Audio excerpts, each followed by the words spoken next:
बिस्मिल्लाहिर्रहमानिर्रहीम। Matric class new mathematics के हवाले से नई वीडियो के साथ हाजिर हैं और आज हम इंशाल्लाह यूनिट 20 जो है वो शुरू करने वाले हैं। उसकी फ़र्स्ट एक्सरसाइज शुरू करेंगे इंशाल्लाह।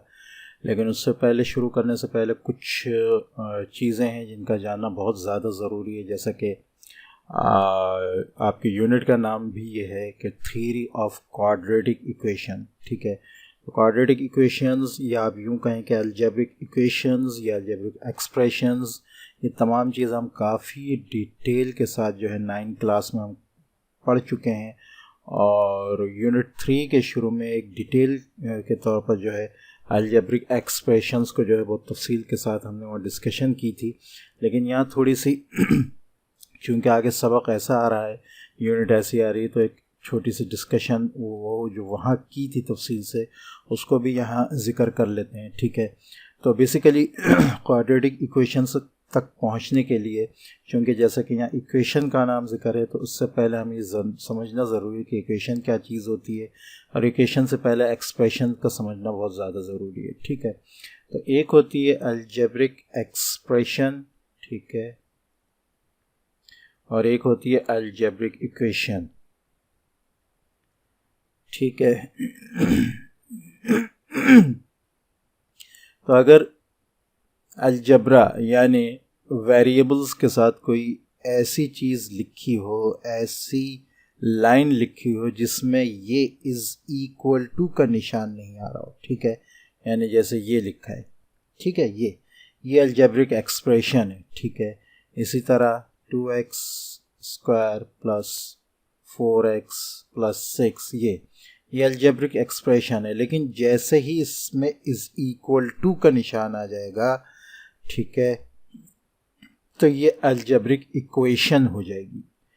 इक्वालिटी का निशान इक्वेशन का निशान होता है। ये एक्सप्रेशंस हैं और ये दोनों जो हैं ये इक्वेशंस हैं। ठीक है, ये इक्वेशंस हैं क्योंकि इनमें इक्वालिटी का निशान आ रहा है। तो एक तो आपको ये फ़र्क पता होना चाहिए कि एक्सप्रेशन क्या होती है और इक्वेशन क्या होती है। ठीक है, अच्छा उसके बाद जो अलजेब्रिक एक्सप्रेशंस होंगी या इक्वेशंस होंगी, ठीक है, हम इक्वेशंस की बात करेंगे यहाँ पे, एक्सप्रेशंस पर नहीं जाएंगे। ठीक है, तो उनमें सबसे पहली होती है मोनोमियल, ठीक है, जिसमें 1 डिग्री का जो है वेरिएबल मौजूद होता है, जैसे कि ax, ये आपका कोफिशिएंट या कांस्टेंट वगैरह होगा। ठीक है, लेकिन ये जो x है ये वेरिएबल है आपका। तो यहाँ 1 डिग्री का वेरिएबल मौजूद हो, जिस अलजेब्रिक एक्सप्रेशन या इक्वेशन में 1 डिग्री का वेरिएबल मौजूद हो, वो कहलाती है मोनोमियल। ठीक है, दूसरी होगी आपकी बायनोमियल। ठीक है, बायनोमियल जो है उसके अंदर आपके पास जो वेरिएबल होता है वो 2 डिग्री का होता है। ठीक है, ठीक है, तो इस इक्वेशन में अगर हम देखें तो हमारे पास वेरिएबल जो मेन है वो 2 डिग्री का है, तो ये आपके पास बायनोमियल है। फिर इससे ज़्यादा की जो होगी, ठीक है, वो आपके पास पॉलिनोमियल कहलाएगी। ठीक है, यानी आपके पास कोई एक्सप्रेशन है जिसमें वेरिएबल की जो पावर है, मैक्सिमम पावर जो है वो 2 से ज़्यादा है, तो आपकी पॉलिनोमियल होगी। उसको हम तफसील से जो है पॉलिनोमियल्स में यूनिट 3 के शुरू में जो है वो जिक्र करते आए हैं। ठीक है, अगर यहाँ उसकी मिसाल भी लें तो आपके पास आ जाएगा ax square ax cube plus bx square plus cx plus d is equal to 0। तो ये आपकी जो है पॉलिनोमियल है। ठीक है, तो हमने इससे पहले जब सॉल्यूशंस वगैरह किए थे तो मुख्तलिफ़ तरीक़ेकार अलजबरा के किए थे क्लास 9 में। ठीक है, उनको मैंने अपनी जगह पर अपने लेक्चर्स में, ऑनलाइन लेक्चर्स जो यूट्यूब पर मौजूद हैं जी के एजुकेशन पे, ठीक है, उनमें काफ़ी तफसील के साथ मैंने क्लास 9 में जो उनका ज़िक्र किया हुआ है वहाँ पे उनको देखा जाए। ठीक है, तो जब हमने इसको मोनोमियल बायनोमियल वगैरह को जो है कहना चाहिए सॉल्व किया था, तो हम मुख्तलिफ़ तरीक़ेकार इस्तेमाल किए थे, जिसमें हमारे फैक्टराइजेशन, ठीक है, फैक्टराइजेशन था, इसके अलावा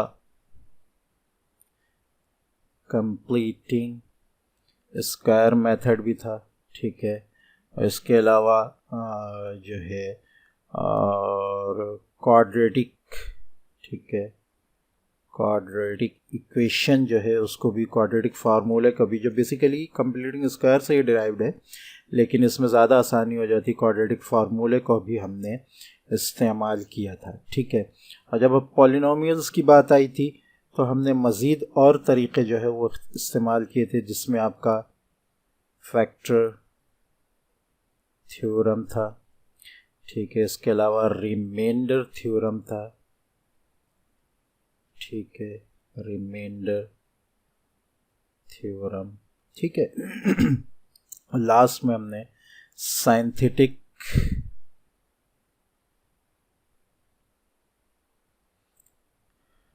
डिवीजन का मेथड भी इस्तेमाल किया था, जिसमें हम एलसीएम तर्ज पे जो है वो काम करते थे, ठीक है। तो ये मुख्तलिफ तरीक़ेकार इससे पहले हमने इस्तेमाल किए थे, ठीक है। अब एक और तरीक़ा हम इस्तेमाल करने जा रहे हैं जिसको हम कहेंगे डिस्क्रिमिनेंट, ठीक है, डिस्क्रिमिनेंट,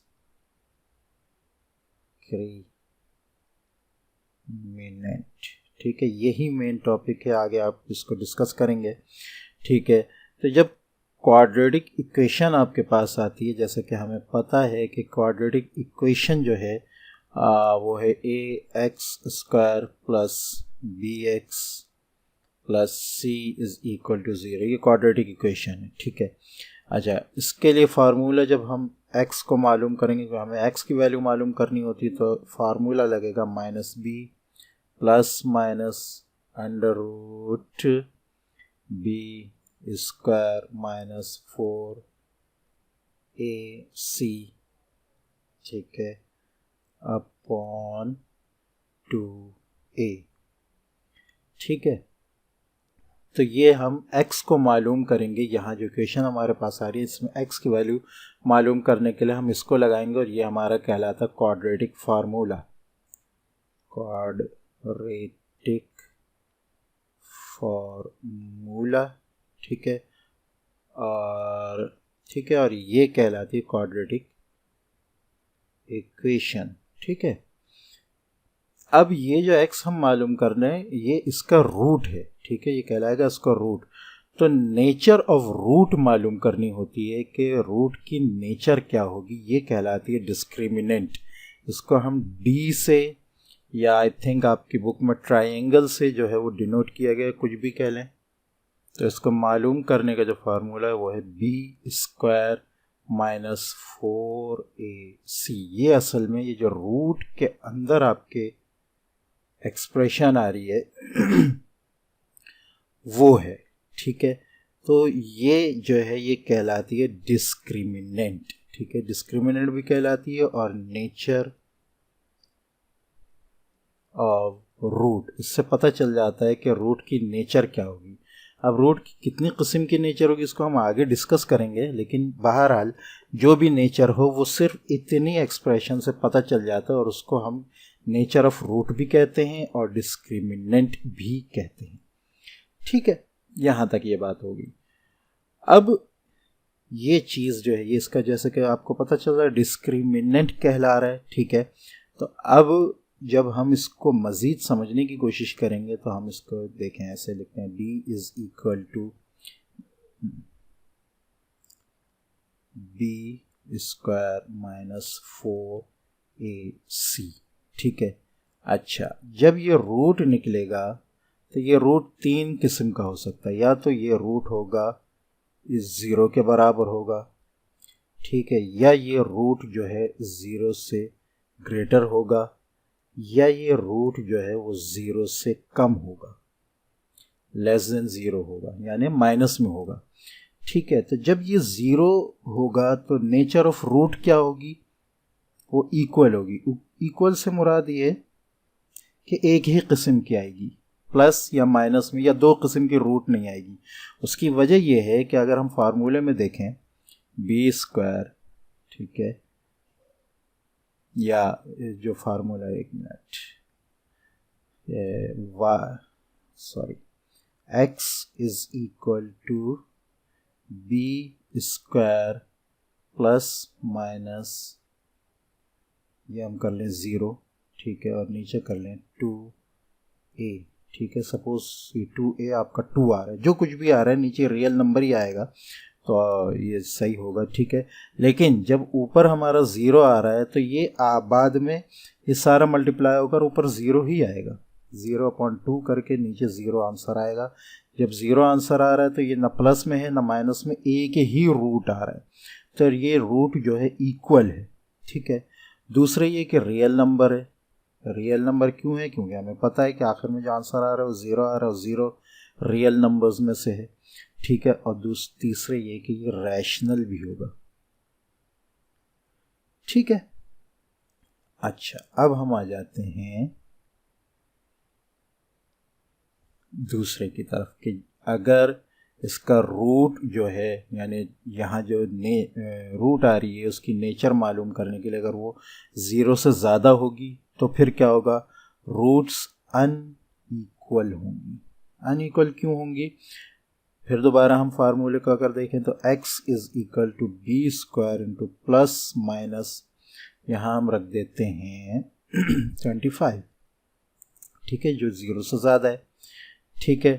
तो जब नीचे आ जाता है 2, जब ये रूट से बाहर आएगा पूरा सॉल्व होगा तो आंसर 2 आएंगे, प्लस माइनस होने की वजह से 2 किस्म के आंसर आएंगे। जब 2 किस्म के आंसर आएंगे तो मीन्स के अनइक्वल आएंगे, हो सकता है एक 2 आए एक 5 आए, ठीक है।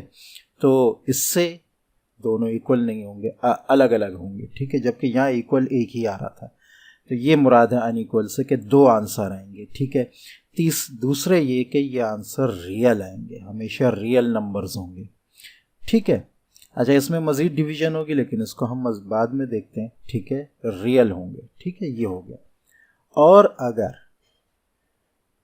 आपका रूट जो है, यानी यहाँ जो आंसर आ रहा है आखिर में वो 0 से कम है, ठीक है, सॉरी, ये आंसर नहीं बल्कि रूट के अंदर का ये आंसर जो है ये 0 से कम आ रहा है, ठीक है। यानी आप इसको यूं कहें कि x is equal to B square plus minus, ठीक है, अंडर रूट माइनस 25, ठीक है। तो अब इसमें आपका आयोटा निकलेगा, ठीक है, खुद ब खुद आयोटा निकलेगा। और आयोटा निकलने का मतलब ये है कि यहाँ जो ये रूट है ये 0 से कम है। जब आयोटा निकलेगा तो आयोटा निकलने का मतलब ये है कि यहाँ आपका जो आंसर है वो रियल नहीं आएगा, ठीक है, बल्कि इमेजिनरी आएगा। आयोटा में आएगा तो आंसर आपका इमेजिनरी आएगा। अच्छा, एक तो अनइक्वल होगा, इसमें भी प्लस माइनस चूंकि है तो एक तो अनइक्वल आएगा, एक से ज़्यादा आंसर आएंगे, और दूसरी बात मैंने आपको बता दी कि इमेजिनरी आएगा, ठीक है। तो ये आपने याद रखना है। उसके बाद ये जो बीच का जो आंसर है इसमें भी 2 किस्म की चीज़ें हो सकती हैं, 2 किस्म के आंसर हो सकते हैं कि जब ये डी जो है वो किसी नंबर का स्क्वायर हो और d जो है वो किसी नंबर का स्क्वायर ना हो। जैसे हम कह लें कि यहाँ स्क्वायर रूट में आ जाए 25 और यहाँ स्क्वायर रूट में आ जाए 5 प्लस माइनस बी स्क्वायर, यहाँ प्लस माइनस बी स्क्वायर। इसका जो है ये किसी नंबर का रूट है, ये जब बाहर आएगा तो ये प्लस माइनस 5 आएगा, जबकि ये बाहर नहीं आ सकता, ये किसी नंबर का रूट नहीं है, ठीक है। तो ये बाहर नहीं आ सकता सही तरीके से, ठीक है। तो इसमें जो आंसर आएगा आपका वो यहाँ जो आंसर है वो आएगा रैशनल, क्योंकि रूट से बाहर आ गया। तो जब रूट से बाहर आ जाएगा तो खुद ब खुद रैशनल हो जाएगा, और यहाँ रूट के साथ आंसर आएगा, और जो भी नंबर जो रूट के साथ मौजूद हो वो आपको पता है कि वो इर्रेशनल नंबर होता है, ठीक है। तो यहाँ आपका जो रूट होगा वो इर्रेशनल आएगा, ठीक है। तो ये थोड़ी सी बात ही थी डिस्क्रिमिनेंट की, जिसको हम आगे डिस्कस भी करेंगे, आगे हमारे क्वेश्चंस आएंगे, ठीक है। तो डिस्क्रिमिनेंट बेसिकली क्वाड्रेटिक फार्मूले में जो रूट के अंदर जो एक्सप्रेशन होती है वो होती है, उसकी कई किस्म की नेचर होती हैं, ठीक है। अगर वो इसके अंदर जो रूट है वो 0 आ रही है तो वो या इक्वल होगी, एक ही आंसर आएगा, उसका रियल नंबर होगी, रैशनल नंबर होगी। और अगर 0 से ज़्यादा है तो अनइक्वल होगी, यानी एक से ज़्यादा आंसर आएंगे, 2 आएंगे, 3 आएंगे, और उसके साथ साथ बल्कि 2 आएंगे, 3 नहीं आएंगे, 2 आएंगे, ठीक है। और उसके साथ साथ वो रियल नंबर भी होगी। और अगर 0 से कम आ रहा है इसका आंसर, ठीक है, तो ये अनइक्वल तो होगी, 2 किस्म के आंसर आएंगे, लेकिन उसके साथ साथ इमेजिनरी होगी, ठीक है। फिर अगर डिस्क्रिमिनेंट आपका जो है वो 0 से ज़्यादा है, ठीक है, तो ये है कि या तो वो किसी नंबर का स्क्वायर होगा या नहीं होगा। अगर नंबर का स्क्वायर होगा तो वो नंबर खुद बाहर आ जाएगा स्क्वायर से निकल के, तो वो आपको रैशनल नंबर में आंसर देगा। लेकिन अगर किसी नंबर का स्क्वायर नहीं होगा तो आंसर में आपके साथ रूट आएगा, ठीक है, और वो आपका इरैशनल नंबर होगा रूट होने की वजह से, ठीक है। तो ये थी कुछ इब्तदाई बातें। अब हम इंशाल्लाह एक्सरसाइज शुरू करेंगे, ठीक है। तो ये चीज़ें जहन में रखिएगा ताकि एक्सरसाइज आपकी जो है वो आसान हो सके। अस्सलामु अलैकुम व रहमतुल्लाहि व बरकातुहू।